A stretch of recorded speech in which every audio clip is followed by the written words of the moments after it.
So, I have recently been playing Overwatch 2. Yes, I have joined the hype. Overwatch 2 is this fun, action, team-based game available on almost every platform right now, set in an optimistic future where practically every match is going to be the ultimate 5v5 battlefield brawl. Now, the characters in this game are known as heroes, and they all come stacked with special abilities and powers catered only to the role that they play. There's over 30 heroes to choose from, and you want to choose wisely as there are a variety of game modes to play, as well as objective-based game modes. This is what makes Overwatch 2 so freaking fun, so action-packed, and it even puts you up to the challenge if you're up for it. Now, I will cover different kinds of game modes in later videos, specifically how to win them. As I told you, this is a game I want to start making content for. But for today's video, we're going to do a quick guide, a quick overview of one of my favorite and go-to heroes, the first one I started playing when I started playing Overwatch 2, Reaper, how to use him, and what his role calls for. Let's talk about it. I can feel the world getting farther. Every year the stars get... So, first things first, what we need to know is that Overwatch has 3 tiers of which each hero falls under. There's tank, damage, and support tier list. Reaper is a close quarter damage dealer, so he falls under the DPS tier list. And he's armed with 2 short range shotguns that has the capacity to drop other enemies with only a few shots. Again, he's the first hero I started playing on Overwatch, and the first thing I realized about his potential is that he has a very strong survivability, and that brings us to his abilities. Let's start with Reaping Passive, which is Reaper's passive, where dealing damage also heals Reaper himself. Now, he's best utilized for objective-based game modes like Control Point or Push. Because he doesn't have abilities or attack abilities effective beyond close range, he's perfect for those scenarios. So he needs to be in the muck of fights, and more so in his enemies' faces. He's best used on the attack side of things more than defending. Now, one thing you can say about Reaper pairing with his passive, and it makes him very much self-reliant. Because he's armed with short-range shotguns and will stay super close to his enemies, this does put your support teammates, the one who will heal you in these fights, at a big risk, making them very easy to pick off. But this is where gaining map knowledge and knowing health pack locations is going to be key for Reaper. As it leads me to his second ability, Wraith Form. In this form, move faster and become invulnerable, but you cannot shoot, and reload your Hellfire shotguns.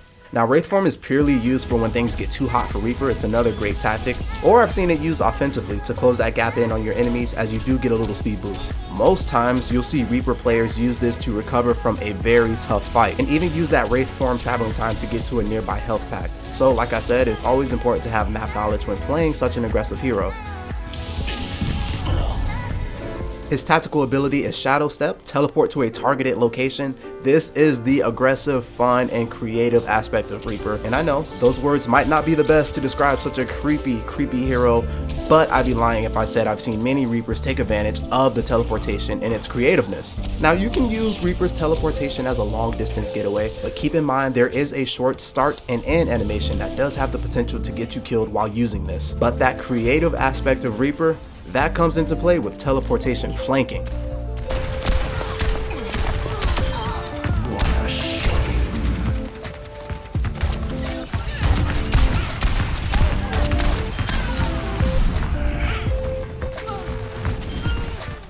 For example, for defense payload objective game modes, where you're required to defend an objective, it is best that Reaper is the one who is super offensive. So he needs to be the one disrupting the enemy team from securing the objective. And that comes with the idea of flanking your enemy team or simply outsmarting them. So that may look like securing high ground, flanking behind that enemy team, trying to pick off their support/healer. His teleportation is about more than making an escape route. But the question is, how creative can you get and how aggressive you can be for your team?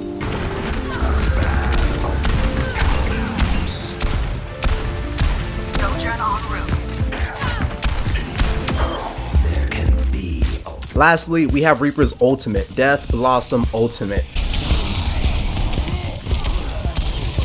This is the big advantage of Reaper. He gets to fire his Hellfire shotguns in a circular motion, dealing damage to all the enemies nearby. And it feels almost like automatic shotgun shots. This is greatly used for team fights, gaining control over objectives, and most effectively used for wiping out an entire enemy team, and that is if they're standing nearby each other.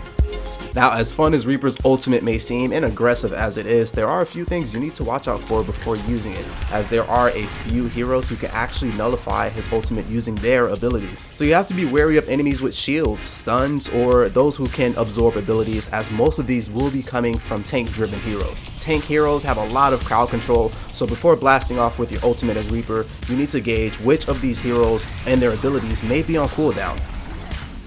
And TheeConciseKing, that is all I have for today's video. A quick Reaper guide, a quick Reaper overview. One of my favorite heroes and the first hero I started playing here in Overwatch 2. And if I can leave you guys with anything that you've learned at all from this quick guide, this overview, remember Reaper is super offensive, so go out there and have some fun with him. He absolutely needs to be in his enemies' faces and in the fight, and that doesn't mean play him recklessly, because your survivability again is a huge key and a huge factor to your team. How long you can survive to buy them some time and even get some eliminations going. The idea is that he is played as somewhat a silent assassin. So lastly, remember guys, teleport for those angles, try to get that high ground, flank, and I totally forgot to mention close range shotguns, headshots are the best shots. And lastly, look before you ult. Letting go of the objective.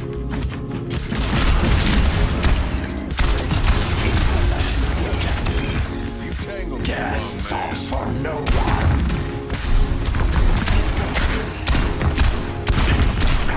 Escape me. You already know, it's your boy TheeConciseKing. If you enjoyed today's video and want more content like this, be sure to tag along for your boy's YouTube journey to 1K subscribers. I have finally found a new game I like and wish to continue to make content for, as I will be traveling back, of course, into Apex Legends Land. Season 15 is here, baby. Some more of that content here on the horizon.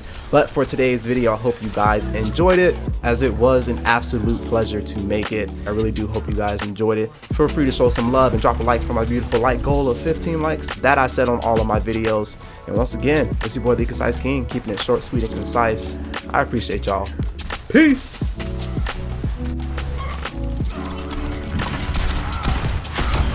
I kill you.